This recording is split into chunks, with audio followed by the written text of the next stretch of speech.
Hello दोस्तों, मेरा नाम है निखिल और आप देख रहे हैं मेरा channel my notes for you. दोस्तों, ये वीडियो में मैं आपको वाणिज्य के मैक्रो लेसन प्लान के बारे में बताऊंगा, जो कि होगा आपके हिंदी मीडियम स्टूडेंट्स के लिए।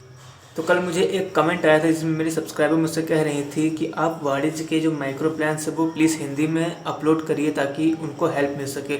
इसलिए मैं ये प्लान लाया हूँ ताकि उनको भी हेल्प मिल सके, क्योंकि मैंने जो मैक्रो लेसन प्लान थे कॉमर्स के वो मैं इंग्लिश में ऑलरेडी अपलोड कर चुका था, बट हिंदी में मैंने अपलोड नहीं किया था। इसलिए मैं ये वीडियो स्पेशली उन्हीं लोग के लिए बना रहा हूँ ताकि उनको हेल्प मिल सके। तो अगर ये वीडियो आपको पसंद आती है तो इसको प्लीज़ लाइक करिएगा और साथ ही में हमारे चैनल को सब्सक्राइब कर लीजिए, क्योंकि मैं अभी फ्यूचर में और भी बीएड करिकुलम से रिलेटेड वीडियोस को लाने वाला हूँ, तो वो वीडियोस आपके लिए बहुत हेल्पफुल होंगी। और साथ ही में आप हमारे टेलीग्राम ग्रुप को ज्वाइन कर लीजिए ताकि आपको और भी स्टडी मटेरियल्स मिल सकें और आप हमारे ब्लॉग को भी विज़िट कर सकते हैं study materials previous year papers के लिए। तो दोस्तों चलिए बिना किसी देरी के इस वीडियो को स्टार्ट करते हैं।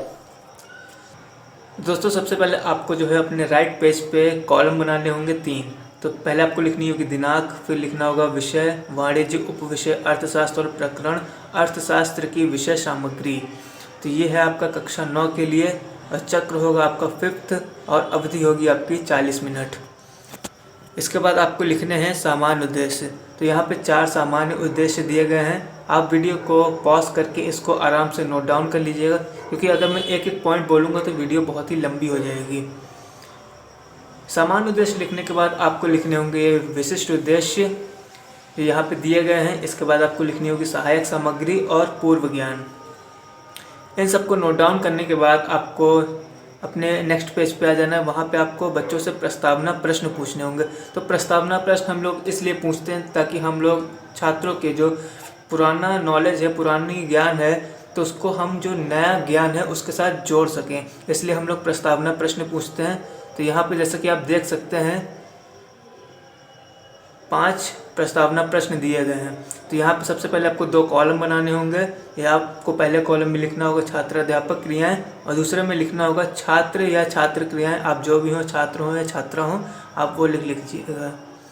इसके बाद आपको ये प्रश्न पूछने होंगे, पहला प्रश्न, दूसरा प्रश्न, तीसरा प्रश्न, चौथा प्रश्न।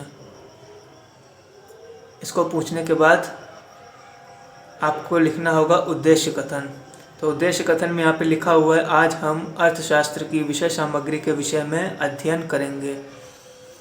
इसको नोट डाउन करने के बाद आपको हेडिंग डालनी होगी प्रस्तुतिकरण। प्रस्तुतिकरण में आपको जो है 5 कॉलम बना लेने होंगे। तो पहले कॉलम में आपको लिखना होगा शिक्षण बिंदु, दूसरे में छात्र अध्यापक क्रियाएं, तीसरे में आपको छात्र छात्रा क्रियाएं और चौथे में विधि और 5वें में शामपट कार्य। तो सबसे पहले आपको ये विकासात्मक प्रश्न पूछने होंगे। यहाँ पे 2 प्रश्न दिए गए हैं, इसको आप नोट डाउन कर लीजिएगा। इसके बाद आपको जो है छात्र अध्यापक कथन। तो यहाँ पे जो कथन है, जो यानी कि जो स्टूडेंट को जो टीचर समझा रहा है, वो जो पॉइंट्स होंगे वो आपको ये नोट डाउन करने होंगे। तो आप इसको देख लीजिएगा, आराम से इसको नोट डाउन कर लीजिए। तो इसको समझाने के बाद आपको फिर से इसी से रिलेटेड कुछ प्रश्न पूछने होंगे। यहाँ पे 3 प्रश्न दिए गए हैं, आप इनको भी नोट डाउन कर लीजिए। इसी तरह आपको जो है दूसरा जो पॉइंट होगा आपको उसको समझाना होगा छात्र अध्यापक कथन में, और फिर इसी को समझाते समझाते आपको इससे रिलेटेड विकासात्मक प्रश्न पूछने होंगे। तो इस पॉइंट को आप नोट डाउन कर लीजिएगा। इसके बाद आपको इससे रिलेटेड विकासात्मक प्रश्न पे आ जाना है। तो यहाँ पे भी देख सकते हैं आपको 3 प्रश्न दिए गए हैं, इसको आप नोट डाउन कर लीजिए। इसके बाद आपका जो है नया पॉइंट आ जाता है उत्पादन। इसी तरह आपको इसको भी नोट डाउन पूरा कर लेना है और जो पॉइंट्स हैं आपको ये लिख लेने हैं। इसमें आपको जो है 3 विकासात्मक प्रश्न दिए गए हैं, इनको आपको नोट डाउन कर लेना है। इसी तरह आपको ये चौथा पॉइंट आता है विनिमय, इसको भी आप नोट डाउन कर लीजिए। तो दोस्तों, मैं इसको बहुत ही फास्ट करके रिकॉर्ड कर रहा हूँ, आप वीडियो को पॉज करके इसको देख सकते हैं, इसलिए मैं कर रहा हूँ ताकि ये वीडियो ज़्यादा लंबी ना हो। इसके बाद जो अगला टॉपिक आता है वितरण, इससे रिलेटेड ही पॉइंट्स आपको नोट डाउन कर लेना है।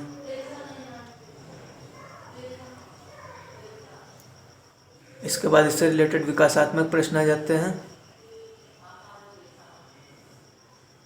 इसके बाद आपका अगला टॉपिक आता है राजस्व। तो ये आप नोट डाउन कर लीजिएगा। इसको नोट डाउन करने के बाद आपको लास्ट में लिखना है श्यामपट्ट सारांश।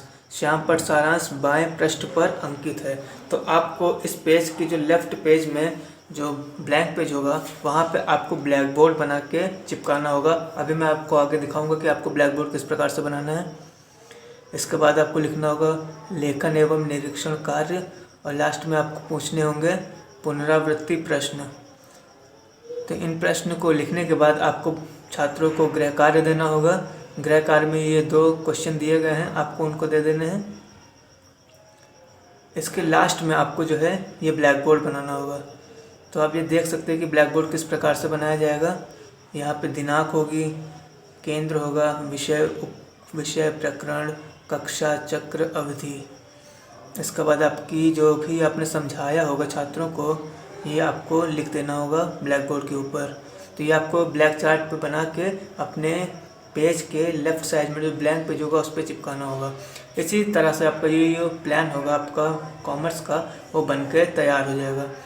तो दोस्तों आशा करता हूँ कि वीडियो आपको काम आई है। तो अगर वीडियो आपको थोड़ी भी काम आई इस वीडियो को जरूर लाइक करिएगा, क्योंकि आपके एक लाइक से हमें बहुत ही मोटिवेशन मिलती है अगली वीडियो बनाने के लिए। और साथ ही चैनल को सब्सक्राइब कर लीजिए, क्योंकि हम आगे भी और भी वीडियोस बनाएंगे जो आपके लिए बहुत ही काम की होगी।